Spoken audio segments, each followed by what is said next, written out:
जिस तरह से बकरा को हलाल किया जाता है, ठीक उसी तरह से लोकतंत्र में जो है वो ईडी और सीबीआई भेज करके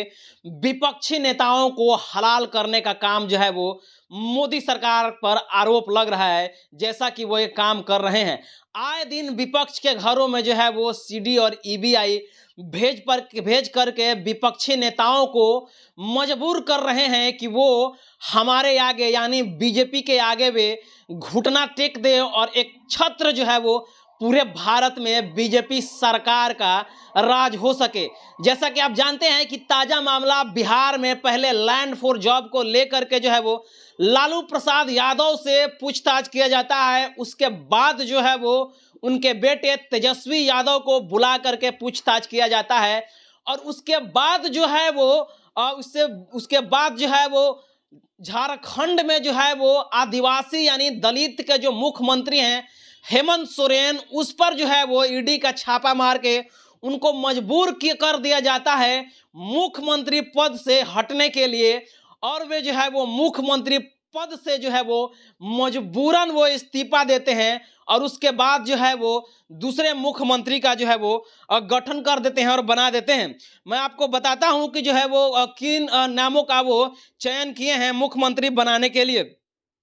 हेमंत सोरेन ने दिया इस्तीफा, चंपई सोरेन होंगे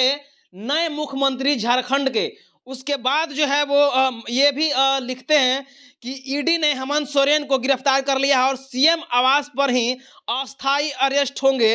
हेमंत सोरेन। तो समझ सकते हैं कि ईडी जो है वो उनको गिरफ्तार कर लिया है, उनके सीएम आवास में ही अस्थायी रूप से उनको गिरफ्तार करके जो है वो रख दिया गया है। तो दोस्तों देख सकते हैं ईडी के डर से जो है वो पहले इस्तीफा दिलवाया गया, उसके बाद से जो है उनके सीएम आवास में जो है उनको गिरफ्तार करके रखा गया है और ये मजबूरन में बीजेपी के बनाए हुए प्रेशर पर तब जो है वो ईडी और सीबीआई छापा मारती है। उसके बाद जो है वो मजबूरन एक दलित सीएम, एक आदिवासी सीएम जो है वो इस्तीफा देता है और उसको जानबूझ करके सीएम आवास में ही डिटेक्ट कर लिया जाता है, अरेस्ट कर लिया जाता है। दोस्तों इधर जो है वो बिहार में पिछड़ों का नेता, दलित पिछड़ों का नेता कहे जाने वाले लालू प्रसाद यादव को तबाह किया जाता है। उनके जो है वो मजबूरन उनको जवाब देना पड़ता है ईडी के घरों में जा करके, ईडी के ऑफिस में जा करके। ऐसा लोग कह रहे हैं कि लालू प्रसाद जो है वो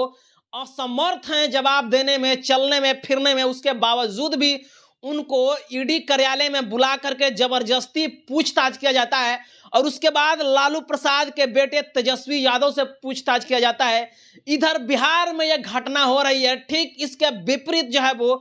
पड़ोसी राज्य जो है वो झारखंड में हेमंत सोरेन से भी पूछताछ किया जाता है और पूछताछ के बाद हेमंत सोरेन मजबूर हो जाते हैं और मजबूर होने के बाद वे इस्तीफा देते हैं और इस्तीफा देने के बाद उनको जो है वो ईडी अस्थायी रूप से जो है उन्हीं कार्यालय में, उनके कार्यालय में ही जो है वो डिटेक्ट कर लेती है और उसके बाद पूछताछ जारी कर देती है। दोस्तों देख सकते हैं कि किस तरह से संवैधानिक संस्थाओं का दुरुपयोग जो है वो भारत सरकार कर रही है, कहे तो मुख्यमंत्री कर रही है। जो विपक्ष जो है वो उनसे समझौता नहीं करते हैं, जो विपक्ष उनके रागों में राग नहीं अलापते हैं, उनको जो है वो सीडी और ईबीआई भेज करके या तो अरेस्ट करवा लेते हैं या तो उनको जेल में डलवा देते हैं। लोग लिख रहे हैं और कह रहे हैं कि पहले जिनके घरों में सीबी और ईडी जाता था, सीबीआई और ईडी जाता था, उनको जो है वो बदनाम करके छवि खराब किया जाता था, लेकिन अब जिनके घरों में ईडी और सीबीआई जाता है उनका छवि और निखर जाता है और जो है वो मजबूत होकर के जनता की लड़ाई लड़ते हैं। दोस्तों मैं आपको बता दूं कि फिलहाल जो हेमंत सोरेन हैं, जो दलित और आदिवासियों के नेता हैं, जिनका सरकार झारखंड में जो है वो चल रही है, उनको जो है वो सीबीआई मजबूरन इस्तीफा दिलवा करके और प्रधान जो मुख्यमंत्री आवास है वहीं पर उनको डिटेक्ट कर लिया है और वहीं उनसे पूछताछ किया जा रहा है। झारखंड जो है वो पूरी तरह से जो है वो गुस्सा में तब्दील हो गया है और लोग, इनके समर्थक जो है वो उनके आवास को घेर लिए हैं और जो है लोग ये भी लिख रहे हैं कि बहुत जल्द जो है हम झारखंड बंद करने का आह्वान भी करेंगे, जितने भी हेमंत सोरेन के समर्थक हैं। तो दोस्तों देख सकते हैं किस तरह से जो है वो ईडी और सीबीआई के जरिए प्रधानमंत्री जो है वो विपक्षी नेताओं को, खासकर जो दलित लीडर हैं, जो आदिवासी लीडर हैं, जो ओबीसी लीडर हैं, पिछड़ों का नेता हैं, उनको जो है वो तबाह किया जा रहा है ईडी और सीबीआई के जरिए।